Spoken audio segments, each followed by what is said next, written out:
dans des refuges. Ici, ils sont 300 chats à vivre sous le même toit. Des chats errants dans la grande région de Montréal, il y en aurait près de 400 000. Au hasard des déménagements, au gré des caprices, on laisse derrière soi aussi les chiens. Des chiens devenus sauvages. Ils sont moins nombreux et tentent du mieux qu'ils peuvent de survivre. Une population qui, sans remords, les abandonne. Plusieurs arrondissements de Montréal ont confié leur service de fourrière aux bergers blancs. Une décision qui est loin de faire l'unanimité. Le bien de confiance de la population envers cette entreprise-là est complètement brisé. Une fourrière aux méthodes cruelles.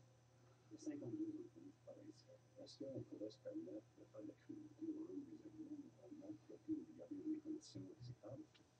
Une fourrière où des milliers d'animaux disparaissent chaque année sans laisser de traces. Où le coût des contrats explose. Une ville qui a tout simplement perdu le contrôle de ses animaux de compagnie.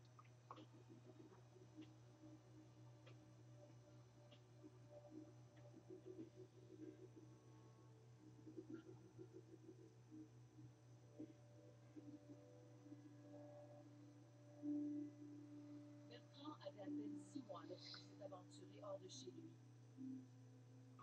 Son maître l'a cherché partout.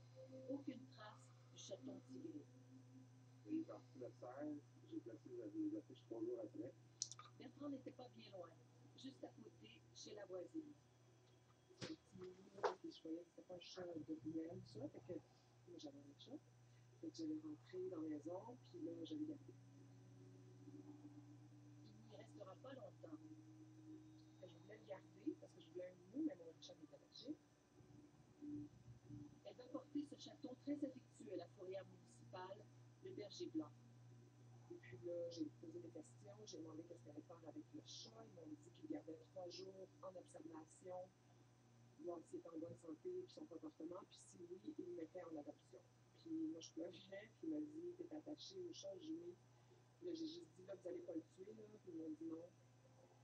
Le berger blanc est la plus importante fourrière privée au Canada. Ses clients sont nombreux. Une douzaine de villes, dont Laval, Mascouche, Boucherville, Repentigny et 10 arrondissements de Montréal. En revenant à la maison, Isabelle aperçoit la photo du chat perdu. Elle appelle tout de suite le propriétaire. Puis je lui ai dit, je viens juste d'aller porter mon chat au berger blanc, aller le chercher. Éric se rend immédiatement au berger blanc, dans le nord de la ville, à 1 heure de chez lui. Qu'est-ce que vous avez demandé? Vous arrivez là? Ben, j'ai demandé est-ce que vous avez trouvé un chat, j'ai fait la description, ils m'ont envoyé à un lieu où ils gardent les chats qui sont en adoption. Bertrand n'y est pas. Éric mentionne au personnel que sa voisine Isabelle est venue porter le chat quelques heures plus tôt. J'ai dit, mais il y a quelqu'un qui m'a appelé, qui s'appelle Isabelle Cadieux. Mais là, rien non plus. Ils n'ont pas vérifié. Ils n'ont pas vérifié, ils voulaient pas vérifier. Carrément, ils m'ont dit, il n'y a personne de son nom qui en a une chance. Ce reçu du berger blanc indique le contraire. On y voit bien le nom d'Isabelle Cadieux. Là, j'étais fâchée, j'ai rappelé, je commence ça, comme j'ai trouvé le propriétaire du chat, qu'est-ce qui s'est passé? Puis ils m'ont dit, ben, le chat, on le trouve plus, il est perdu. Est-ce qu'Éric va retrouver son chat? Des histoires comme celle-là, il y en a plusieurs. Une page Facebook a été créée en juin dernier. On peut y lire des centaines de commentaires négatifs à l'endroit du berger blanc.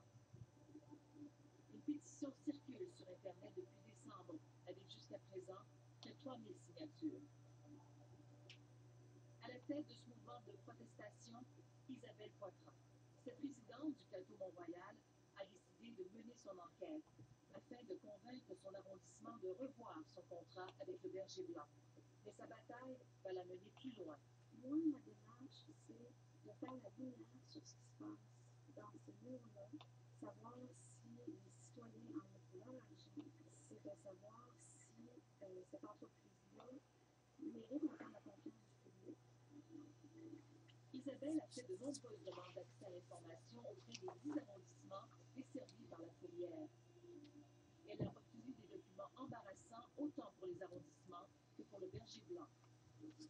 Parmi ces documents, la soumission que présente le berger blanc à la plupart de ses clients.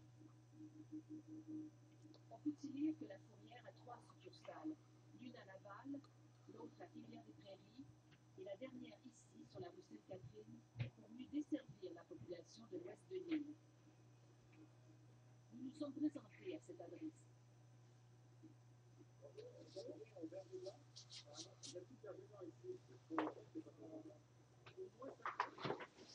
Cette soumission a pourtant été présentée en 2010.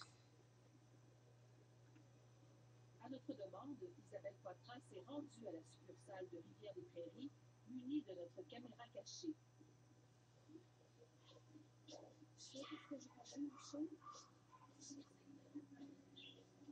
Elle veut vérifier si le berger blanc fait tout ce qu'il faut pour retrouver un animal perdu. Puis, est-ce que c'est possible de l'afficher sur le site internet aussi? Non, c'est le site internet ne fonctionne pas. Par courriel ou sur internet, je sais pas si ça fonctionne pas là-dessus. Ah non? Non, c'est vraiment les informations qui sont indiquées, mais ça va fonctionner dans les sites. Parce que j'ai vu une page, là, avec les chats et les chiens. Oui, c'est pas du tout mis à jour. Les citoyens sont forcés de se déplacer à cet endroit-là, vers Rivière-des-Prairies, pour afficher la photo de leur animal perdu sur le pavillon. Je n'ai pas nécessairement consulté par les citoyens qui sont là. Merci, c'est ça, on a une pétition sur le... On n'a pas les discours. Le texte dit voici une autobus que l'on insère sous la peau de l'animal. Les informations qu'elle contient permettent de retrouver le propriétaire rapidement. Il faut un lecteur pour la lire. Celui que possède le berger blanc date de 15 ans et il est visuel. Dans la soumission, on parle avec vous l'avez sur la table, ça va venir sur la table. Au berger blanc, le nombre d'animaux retournés à leur propriétaire est extrêmement bas. Pour les chats, le pourcentage est quasiment nul. Pour les chiens, c'est environ 40%. La SPCA et le berger blanc se partagent la majorité des arrondissements de Montréal. La SPCA en dessert 6 et le berger blanc 10. Le nombre d'animaux que reçoit le berger blanc est d'environ 30 000 par année. Depuis 2008, la SPCA ne soumissionne plus comme avant sur l'ensemble des arrondissements de Montréal. Lorsque le berger blanc est le seul à soumissionner, on assiste à une explosion du coût des contrats. Dans les documents obtenus par Isabelle, on note des augmentations de 50, 60 et même de 155% dans certains arrondissements, des montants annuels qui peuvent atteindre un peu plus de 120 000 $. Lorsqu'on analyse les chiffres, on se rend compte qu'effectivement, il y a une progression constante du nombre des animaux qui sont reçus, qui transitent dans la fourrière. Par contre, l'augmentation n'est pas suffisamment grande pour justifier une augmentation des coûts aussi grande. On parle d'explosion de coûts. Depuis que vous êtes seul soumissionnaire, ça augmente. Les coûts ont augmenté énormément. Énormément, là. Ouais. Une progression normale? Oui, normal. La gestion financière ici, elle est proportionnelle aux soins qu'on veut donner aux animaux, puis il faut s'assurer d'un bon service. Il justifie cette augmentation, entre autres, en raison du salaire élevé des vétérinaires et de celui donné aux employés pour garder du personnel compétent.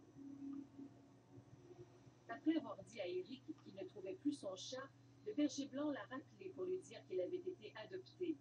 Puis le lendemain, la fourrière s'est ravisée. Ils m'ont dit qu'il a été euthanasié. Ils m'ont appelé vers 11 h du matin. Je trouve qu'il avait été euthanasié. Sans vouloir donner de détails, en me disant papier lundi. J'ai donné le chat comme quoi qu'elle allait se faire adopter. Là, pas, moi, c'était ça dans ma tête. C'est pour ça le but. C'est pour ça que je suis allée porter le chat. Bertrand est parmi les milliers de chats et de chiens qui sont euthanasiés chaque année au berger blanc. Un nombre qui ne cesse de croître.